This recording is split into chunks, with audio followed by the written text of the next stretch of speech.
And listen, the way I look at this fight, there's a lot of possibilities. There's a lot of X factors, intangibles, Ken. One of them was COVID. You know,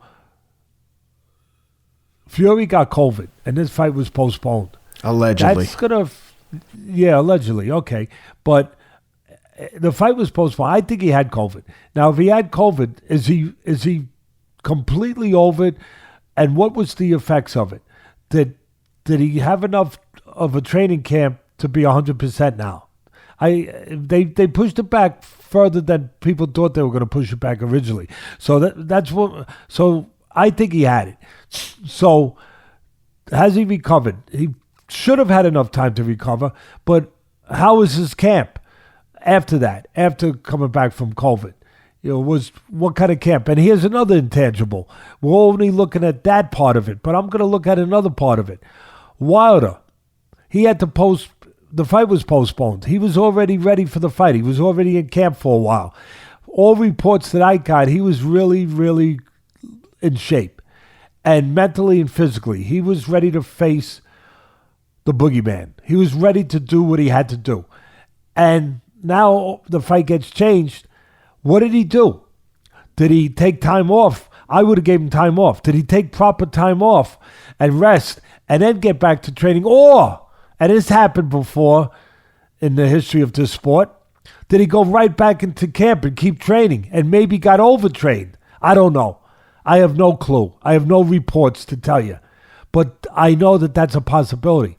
That's something. I know you have to have good, expert people in your corner to make those decisions, to make sure those things don't happen. That's why you need a good trainer.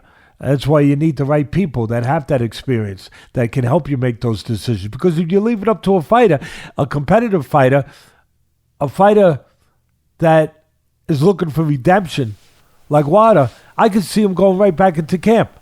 Yep. I could. I could see in a positive way because he wants to get right back. He wants to get that title. He wants to prove everyone wrong. He wants to show who he is. But that's where you need the right people to say, no.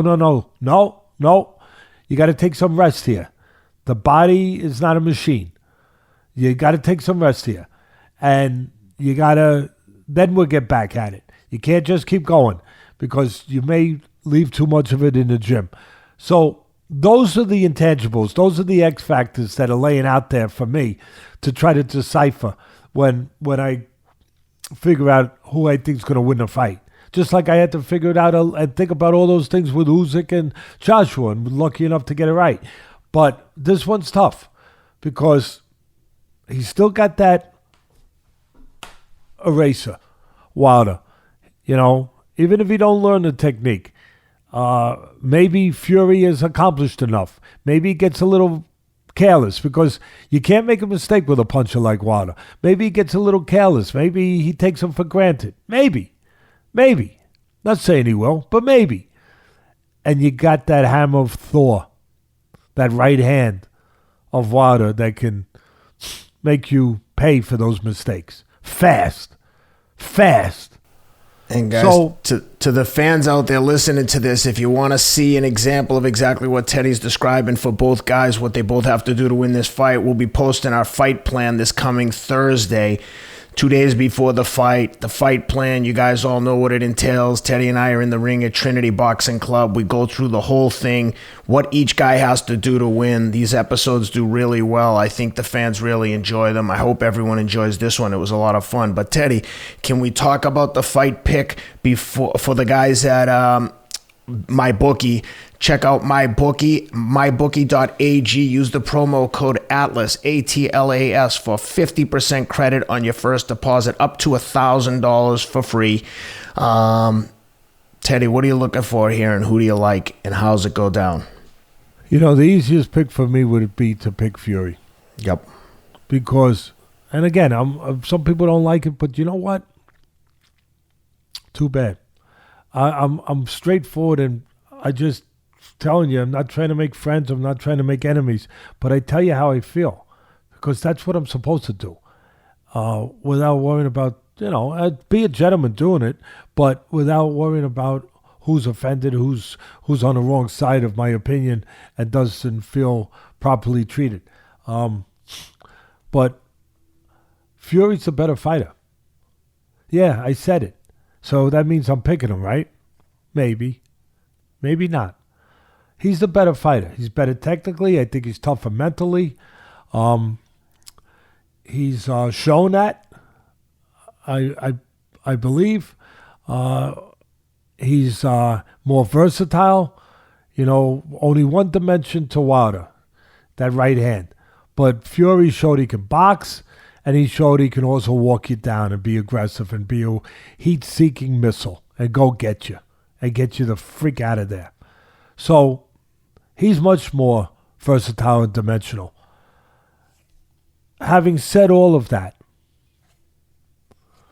Wilder is fighting, as I said earlier, for his existence the rest of his life, for who he is. That's powerful. Call it pride, whatever you want to put a simple word to it.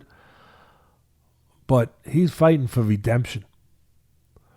And as I said, Fury is already, he's silenced the wolves that bark at the door. He's come back from all the things he's come back from. He's shocked the world. And he's accomplished so damn much. And he's such a smart, genius promoter. He is. And he's a genius in the ring. I give him credit for that. He really is. I think that Wilder's going to be a little bit better. He needs to be at least a little bit better technically. He has to be, because of all the reasons I just laid out there earlier. I think he's going to be, in some ways, the new George Foreman. And not George Foreman and being so smart that he changed his personality and the way he talked to people. George was a genius. George is a very special man. I said it earlier. To face what he faced and come back from it. He's a very special man. Very strong.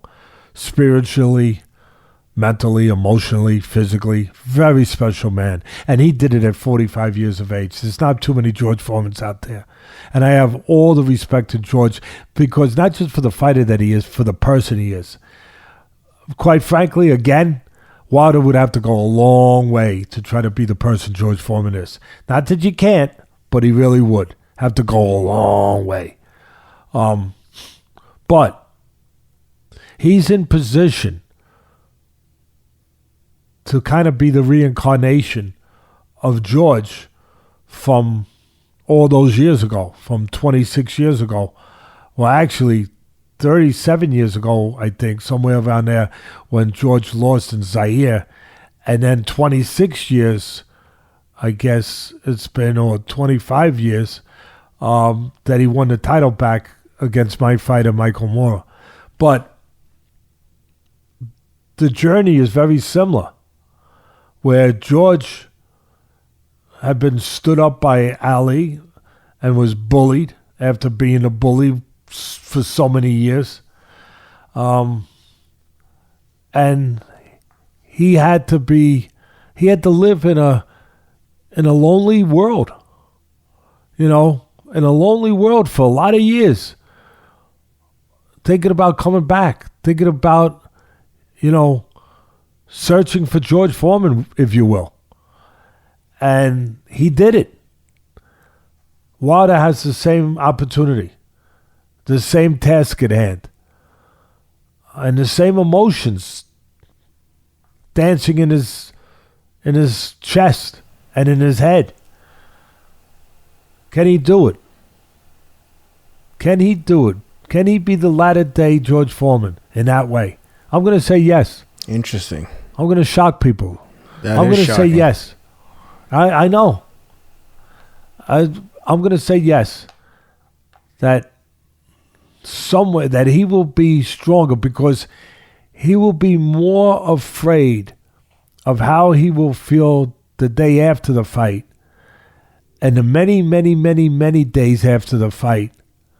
What he has to live with and how he'll feel He'll be more afraid of that than of anything he has to feel and face on the night of the fight.